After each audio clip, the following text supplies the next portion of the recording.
Good morning, guys. Friday, May 11th, from Minneapolis, Minnesota. It's rainy and 47 degrees today. We're figuring out what to do for our grand solar minimum morning.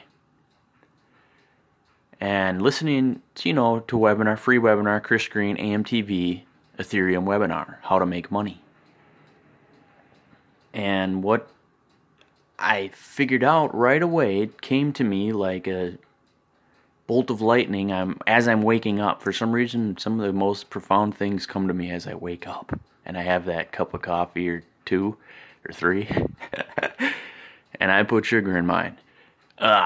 Anyway, he tells you the reason. Okay, the question, this is his free Ethereum webinar. And the question is from a user in live video.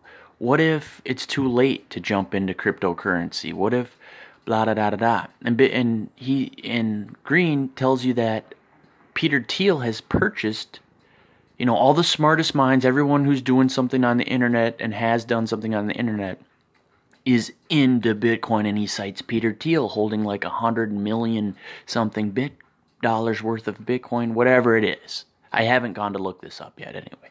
I'm just listening to Christopher Greene. But I believe him, because here's the thing about PayPal and Bitcoin. Do you realize how big of a threat cryptocurrency is to an intermediary processor like PayPal? Whoa. So you get what happened? I mean, Peter Thiel bought that to control it, because it's a major threat to his business and his empire and everything that he's worked for. It's a smart move. You got to understand what's happening here. And that's why he's purchased it, okay? And, more and more, this crypto stuff that Chris is doing, it seems like he's bringing the buyers to Peter Thiel. Because you got to figure, if a whale, when you jump into something early and you buy $100 million or whatever amount with it, you become a whale. And they talk about these whales in Bitcoin specifically. I'm not sure about Ethereum, but in Bitcoin, there's the whales that own the majority of the coins, the tokens or whatever, the bits. They own the majority of them right off. And when you're in a market like that, and you're a huge whale, what happens, it happens in many markets across industry, across the economy, is the whale can really set the price. And it's at their mercy. They'll let it ride. They'll throw some more in and raise it up in price and get everyone to suck in, and then they'll sell off at that price and do a quick double up on, their product, which is the Bitcoin that you're buying. And then Chris Greene, he tells you right who he is. He says he still has buddies in Wall Street. He says he eats dinner with Google Eric Schmidt. He says that he's, Peter Thiel's the smartest guy. All the geniuses are doing this. And then he tells you that he formerly worked for Wall Street.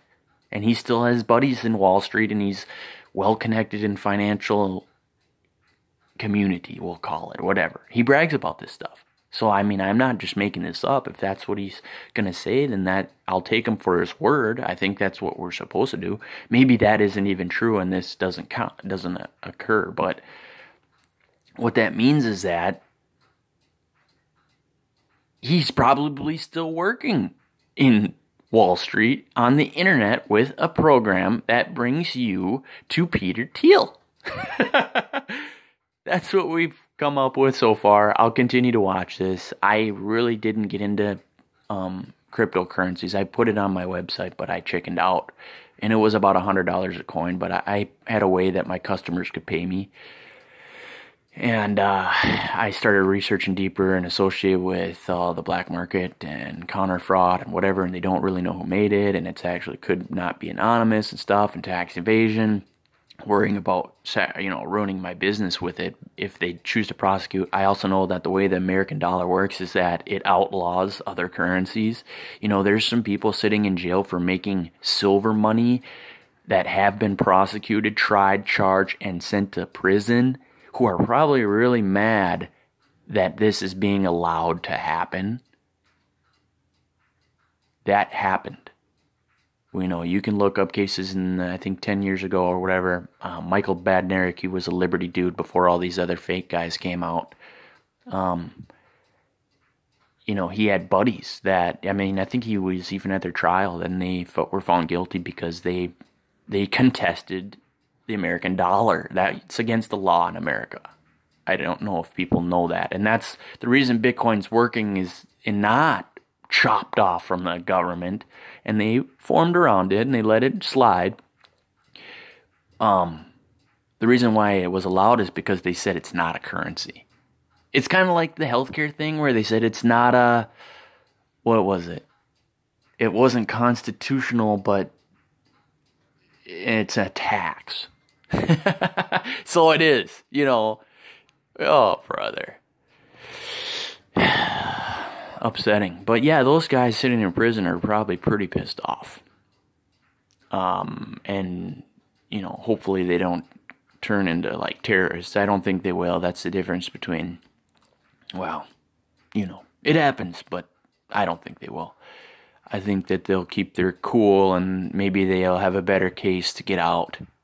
Maybe it ended up being a gift and they can get a plea deal by pointing out that this is happening now, and it's basically what they did. But in the end, it's not, because they call it a whatever speculative asset. That's why they allow the futures trading. That's why they, and it is, you're not paying for it at Walmart right now, buying your milk and bread and tennis shoes or whatever, So those are today's ramblings. Just an observation. Tell me what you think.